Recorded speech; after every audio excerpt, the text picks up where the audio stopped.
I want you all to know that if you want live green vegetable juice, you can go to Thrive Cafe in Seattle. You can call ahead and Thrive will have gallons of juice prepared, ready for you. Just call them and order ahead of time. That's what Dave and I always do. So go to Thrive Restaurant in Seattle in the Roosevelt District. Their website is generationthrive.com. generationthrive.com. Thrive Restaurant in Seattle. You can order fresh green vegetable juices from them, and they have just a plethora of other wonderful raw delights there. Another great restaurant in town for raw foods is Chaco Canyon. Chaco Canyon, I'm sorry, I don't know their website address. I believe it's probably chacocanyon.com. So check them out. Check chacocanyoncafe.com, something like that. So we'll find that out. But check on Chaco Canyon as well. We love them. And here we are with Heather, Mal, and the Raw.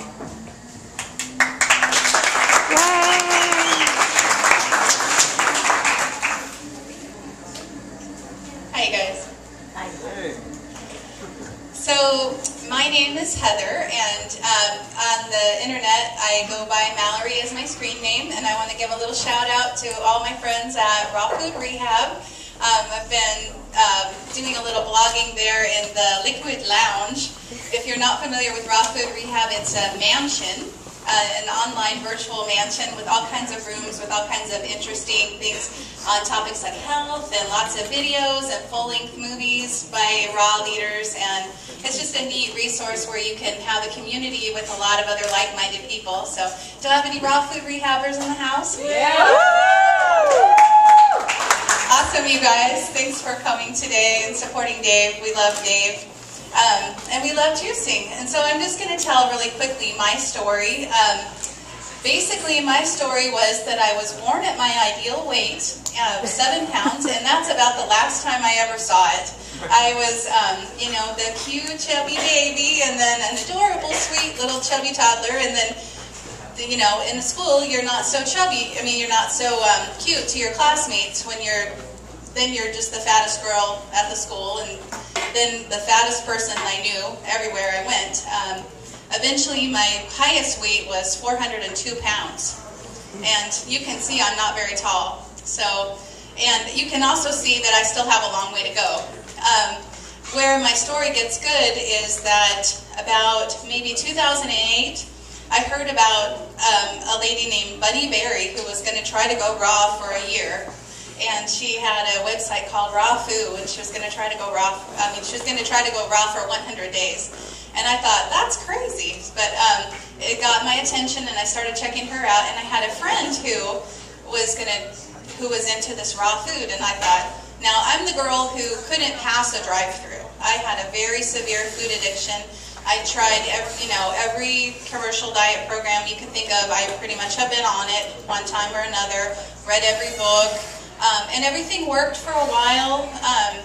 Everything would work for a little while, but it was nothing I could stay on because my problem was really a compulsive eating problem.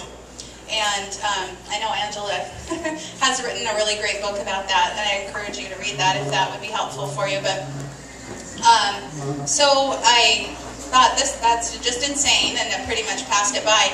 But this friend who went on the raw food said, come with me to this restaurant, I really want to try it, called Blossoming Lotus. And I went there, and I was so surprised. I thought, first of all, I was thinking, okay, this is going to taste terrible, but I want to go see this friend, I want to go out with her. And then, there's a drive-through, like, down the road. I'll be fine. I'll be hitting that afterward. But what I found was, when I ate this raw food, not only was it good, I'm like, good for you equals gross, right? But it wasn't gross at all. It was delicious. I loved it. It happened to be the Blossoming Lotus Cafe in Portland, Oregon, which a lot of us love. And I thought, wow, when you don't cook food, the flavors just pop. It was so incredible and so good. And when I got home, I didn't feel disgusting, but I didn't feel hungry. And I thought, maybe I can do this. I think I could try this. So I was going to do 100 days, and I got through 30 days. And I lost 20 pounds in 30 days, and that was really cool. And then I, went off the path for a while and spent some time really working on the emotional work.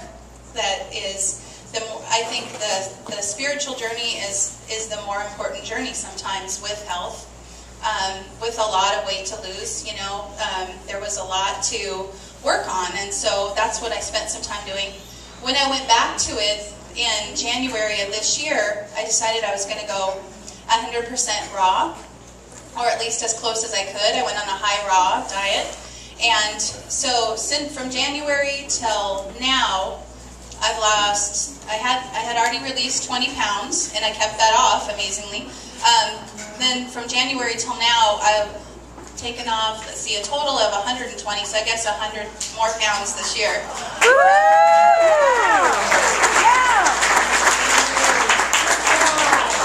So, right now, I am on day 38 of a 40-day juice feast. I met Dave. I was lucky enough to be at Blossoming Lotus Cafe, and I got to meet Dave, the raw food trucker, and we just, I would just say we had a soul connection. I felt like it, and we became really great friends, and he's just helped me so much. And he said, hey, have you ever juice feasted? Why don't we try going on this juice feast? And I'm like, I could never do that. I have no desire to do that. But so it made me find out more about juice feasting and made me want to try it. And heck, before I knew it, I was on one. And I lost 30 pounds so far during this juice feast. I picked 40 because I feel like it was for a spiritual reason. So I just wrap up mine with, there's a lot of things about juice feasting. Of course, we do it for our health, but I also wanted to think about what else can I detox in my life that isn't working for me. Are there people that you might need to detox from? Is there negativity in your life that you're ready to leave behind? Are there limiting beliefs about yourself? Things that you believe about yourself that are no longer serving you? What are you carrying around? What are you saying to yourself before you decide to eat that thing that you don't want to eat? Have you ever thought of that? One of the things I did that enabled me to overcome the compulsive eating was listening to what I said. Things like, oh, it doesn't matter. Oh, it just doesn't matter. Not this once. I'll just do it this one time. Well, it's never this one time, and it does matter. My health really matters to me. It's very important to me. Loving myself is very important to me, and I love myself more than I love fill in the name of the food that gives you trouble. So I just want to encourage people, if you have a long way to go, you can do it day by day. Just focus on, what can I do today to have a healthier tomorrow? Don't look at the big picture. If I had to look at the fact that I really need to lose 250 pounds overall, it's too discouraging. It's too much, and I can't do it in one day anyway. But what I can do today is drink my juice. What I can do today is go for my walk. What I can do today is plug into some support for some people that are going to help me and are going to be like-minded individuals. And just take it one day at a time, and every day do one thing to make you healthier than the day you were before.